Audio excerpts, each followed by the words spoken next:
Pour tout savoir sur l'énergie, suivez Business Durable avec Total. Le débat. Notre débat du jour est consacré à l'industrie autour de l'énergie solaire. Pour en parler, nous sommes avec Richard Loyen, qui est directeur général d'Enerplan, association professionnelle de l'énergie solaire, Xavier Lepivert, fondateur de Steadysun, une start-up qui est experte de la prévision de production solaire, et Sébastien Delpont, directeur associé de Greenflex Conseil en développement durable. Bonjour à tous les trois. Merci d'être avec nous. Pour commencer, on va faire un petit peu d'histoire. On va parler de cette envolée spectaculaire de l'énergie solaire jusqu'à l'éclatement de la bulle en 2011. Il y avait jusqu'à 2011 une croissance qui était tirée par l'Allemagne, par l'Espagne, par l'Italie, des politiques gouvernementales qui étaient favorables. En 2012, du coup, l'Europe représentait 75% de la production mondiale, mais il y a eu un arrêt de ces subventions nationales et européennes, une guerre des prix, la conférence chinoise, des tonnes de défaillances d'entreprises et donc cet éclatement de la bulle en 2011. Depuis, l'Asie a doublé l'Europe. L'Asie aujourd'hui, c'est 60% des installations. Une fois qu'on a dit ça, on en est où aujourd'hui dans l'énergie solaire, messieurs? Est-ce que justement on doit être pessimiste, on doit être optimiste aujourd'hui sur cette énergie?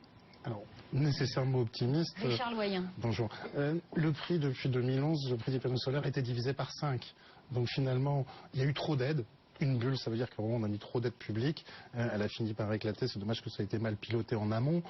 Mais depuis, on rentre dans une ère de compétitivité. Aujourd'hui, un kilowattheure solaire, avec la baisse du coût du matériel, du module, mais également des onduleurs et tout ce qu'il faut pour faire une centrale solaire, on a largement gagné en compétitivité. La seule chose qui n'est pas baissée en France, c'est le coût du raccordement au réseau, ce qu'on paye pour être raccordé au réseau RDF. Ah, donc c'est le problème actuel. Vous êtes optimiste, vous, Xavier Lepivert? Oui, bien entendu. Alors, nous, on regarde aussi au niveau mondial du fait que ce qu'on apporte, c'est pour des marchés, soit où il y a déjà de la vente de l'énergie, ou des situations ou de réseaux faibles, où il est important d'être en mesure de bien intégrer l'énergie, parce qu'il y a des problèmes d'instabilité sur le réseau. Donc on regarde tous les pays, notamment émergents. Donc on voit la Chine qui maintenant a doublé l'Allemagne en puissance installée, un développement très rapide. On voit aussi en Inde ce qui se passe, dans même l'Amérique latine. Donc on voit que ça va très vite. Il y a de multiples terrains. Oui. On rappelle que votre start-up fait la prévision de production solaire, Oui. Xavier Lepivert. L'enjeu étant quelque part de réduire l'incertitude de la production, parce que sur un réseau électrique, lorsqu'on a une fluctuation rapide, une chute de production, difficile de maintenir l'équilibre, production-consommation, et ça peut avoir un coût. Et donc nous, on va permettre de réduire le coût, et toutes les solutions innovantes telles que le stockage aussi, tous les systèmes hybrides vont permettre de réduire le coût d'intégration, d'utilisation de cette énergie, et quelque part permettre de poursuivre son développement, puisque quand on commence à atteindre des niveaux en pointe à 30, 40, 50% d'énergie solaire, et au niveau annuel, par exemple 7 ou 8% comme on a en Italie ou en Allemagne, on comprend que les choses ne sont pas aussi simples que lorsqu'on a 0,5%. Sébastien Delpont, on peut parler effectivement de reprise là sur l'énergie solaire, après effectivement ce trou d'air pendant ces 5 dernières années? Clairement, ce qui change, donc nous chez Greenflex, on accompagne globalement des acteurs économiques à optimiser leur coût global énergie. Ouais. Et là, c'est clair qu'il y a 3 ans, pour eux, c'était inconcevable de même réfléchir parmi le panel de choses à mettre en œuvre à cette question de l'énergie solaire. Clairement, aujourd'hui, ça redevient l'ordre du jour. Il y a 2 choses, c'est que les gens ne sont pas fous, ils voient les statistiques d'installation, de développement des marchés au niveau mondial, et ils se disent, mais en France, pourquoi on ne le considérerait pas comme une des solutions possibles. Et c'est vrai que clairement, c'était quelque chose qui n'est pas à l'ordre du jour par le passé et qui le redevient.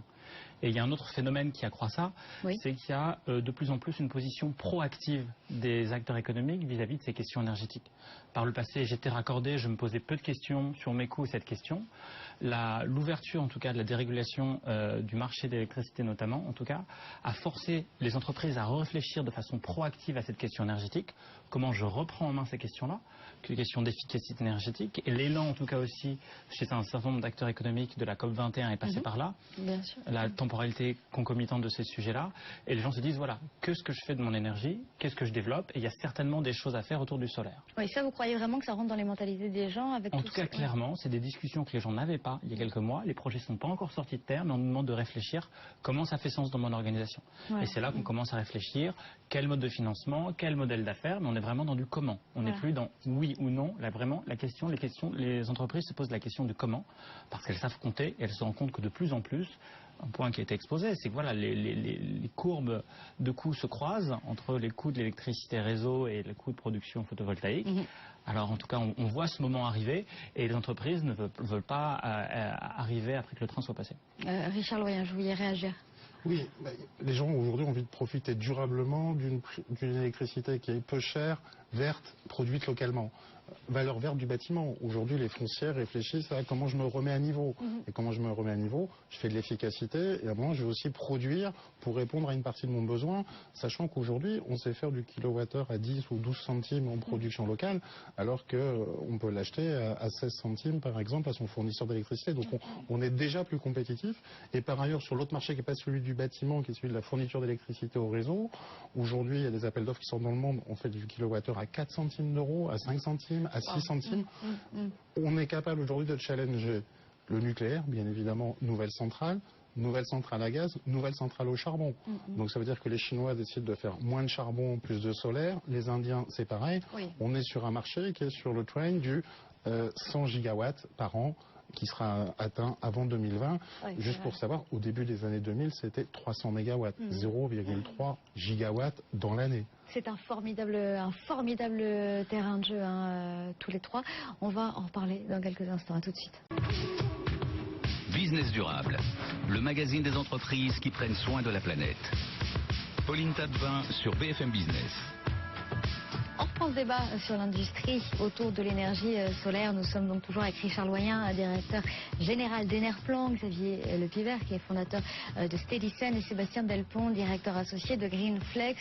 Donc on est en train de parler tous les trois de ce formidable terrain de jeu mondial pour l'énergie solaire. Vous nous avez parlé de ces initiatives, de ces événements qui portent finalement le développement de l'énergie solaire. Il y a eu la COP21 avec la mise en place de l'Alliance solaire internationale qui a donné ou pas un formidable coup de boost à ce secteur.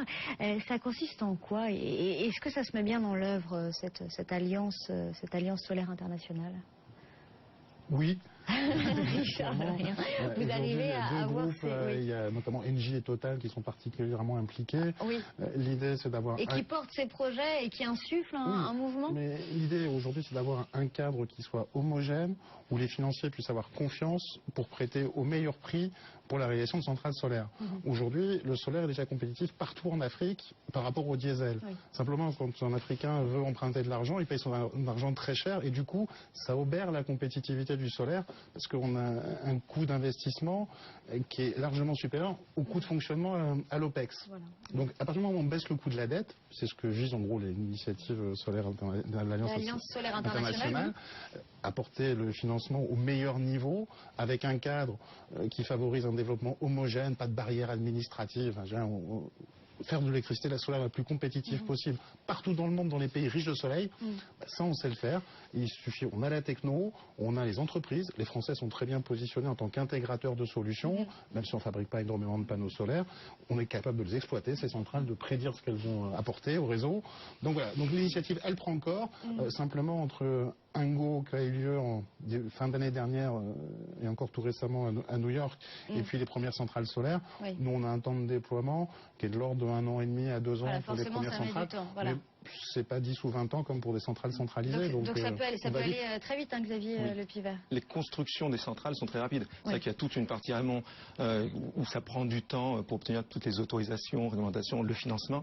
Mais une fois qu'il y a le go, ça sort de terre très rapidement. Et c'est un des points forts de l'énergie solaire. C'est-à-dire en 6 mois, on a une centrale de plusieurs dizaines, voire centaines de mégawatts qui sort de terre et qui se construit facilement. On met en place. On appuie sur le bouton, ça démarre. On est capable en France, pour les entreprises françaises, on est capable de relever ce challenge. Vous parliez de solaire compétitif, vous avez parlé d'Engie. Le solaire compétitif, c'était un peu le credo de Thierry Leperc, le patron de Solaire Direct, qui part en Inde pour d'énormes projets. Ils ont réussi à gagner des appels d'offres là-bas. L'Inde, c'est un formidable terrain de jeu. Est-ce qu'en général, les entreprises sont prêtes justement, parce que ce que vous nous prédisez, c'est quelque chose d'exponentiel, ça va aller très très vite. On est capable de prendre ça en main, Sébastien Delpont? Après, je pense que ce qui change pas mal, c'est par rapport à cette question, cette prise en main par les acteurs, c'est les changements des modèles d'affaires. Avant, il y a eu des mauvaises expériences, il y a 4 ans, il y a 5 ans, je me suis retrouvé propriétaire d'un panneau solaire, l'entreprise qui me l'a installé ou le constructeur a fait faillite, qu'est-ce que je deviens? C'est difficile pour moi, particulier, office HLM, de gérer cette question. De plus en plus, ce qu'on voit émerger, c'est un métier de professionnels qui vont être en gros les gestionnaires et garants en tout cas de l'exploitation et de la fourniture de services. Ah oui, ça se met en place. D'accord. Ouais. C'est vraiment le cœur des sujets aujourd'hui. On voit qu'il y a des marchés qui ont basculé. Il y a 5 ans, le marché américain, c'était à 95% des gens qui achetaient du solaire pour eux, financé par eux. De plus en plus, on voit émerger un marché du leasing de panneaux solaires pour lequel on achète un usage de la fourniture d'électricité pas chère et au fait, ce qu'utilise comme moyen en tout cas le fournisseur pour garantir un électron pas cher et un service de qualité, c'est de fournir ou de produire sur place une certaine quantité d'électricité grâce à des panneaux solaires. Ouais. Ce qui permet de libérer en tout cas le propriétaire du bien où a été installé l'équipement d'un certain nombre de contraintes, c'est compliqué, comment je gère cette question, et ça permet un changement d'échelle. Mais c'est vraiment l'arrivée d'un métier d'intermédiation nouveau, en tout cas qui émerge beaucoup, qui permet d'accélérer ces sujets-là. C'est quelque chose de global hein, que vous ressentez, Richard Loyen, Xavier Lepivert? Oui, nos membres sont déjà impliqués dans ce marché de l'électricité solaire compétitive. Je trouve que Solaire Direct est membre d'Enerplan, mais aussi plein d'autres développeurs. Donc ils sont présents sur tous ces marchés au niveau mondiaux. Et au niveau français, il y a ce même recherche de compétitivité, parce qu'il y a des appels d'offres, donc il faut être le moins cher possible, parce qu'on a les tarifs d'achat qui baissent tous les trimestres, donc il faut faire les installations les moins chères possibles, tout en assurant la qualité. Les acteurs ont changé. On a eu des tas d'opportunistes qui sont arrivés, qui sont repartis. Donc aujourd'hui, on est en train de construire un marché avec des gens qui sont responsables et qui garantissent leur offre pour apporter là aussi des solutions. Il y aura les maisons énergie positive, les bâtiments énergie positive. On n'a jamais dit que les maîtres d'ouvrage, les propriétaires des maisons, devraient surinvestir pour être positifs. Aujourd'hui, il y a plein d'acteurs qui peuvent le faire à leur place. Donc ça, c'est des choses nouvelles, mais ça veut dire que c'est une nouvelle dimension. La production, le circuit court de l'électron, de préférence autoconsommé aussi, ouvre de nouveaux modèles. On ne va plus vendre son électricité à un acheteur obligé ou un acheteur volontaire. C'est au consommateur direct, donc on est sur alors après, offre-demande. Il y a des questions de court terme, mais c'est sûr, c'est qu'on peut vraiment se projeter à 30 ans, avoir 90% des bâtiments en France qui soient solarisés. Dans 30 ans. Parce que ça va faire sens. Oui, ça va se faire par étapes. Mais aujourd'hui, on va avoir des logiques où on doit tendre vers le bâtiment positif à chaque construction neuve. Ce sera difficile de faire un bâtiment neuf sans panneaux solaires photovoltaïques. Et dans l'existant, de plus en plus d'offres. Il y a des offres qui partent dans le monde HLM autour du projet Energiesprong, qui est une initiative hollandaise à la base, où on fait des rénovations à énergie positive, avec un modèle d'affaires sans subvention. Donc aujourd'hui, il y a vraiment des dynamiques, et c'est pas du tout illusoire ou fantasmagorique d'imaginer en tout cas 90% de nos bâtiments solarisés.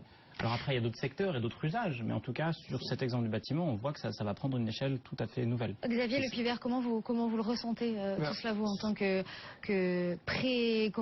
vous prévoyez la production solaire, donc vous êtes vraiment au cœur de tout ce phénomène. Oui, on intervient justement sur un peu tous ces marchés et on voit l'intérêt du solaire, enfin le développement qui est aussi bien sur les grandes centrales. Donc là, on parlait tout à l'heure de centrales dans pas mal de pays. Le dernier appel d'offres, c'est Mexique, on est à 40 € le mégawattheure, où c'est rentable, c'est compétitif, mais aussi au niveau des petites installations, la parité réseau en Europe, dans différents pays, et on est la gestion au niveau du bâtiment ou du quartier. Et donc on est dans une boucle locale d'énergie et on fournit ce service énergétique localement, on échange l'énergie et on pilote tout ça et on arrive à, là encore, une fois de plus, à être complètement compétitif. Alors, on parle beaucoup des terrains étrangers, on a parlé de l'Inde, avec cet appel d'offres remporté par Engie et par Solaire Direct récemment, qui a été beaucoup mis en lumière.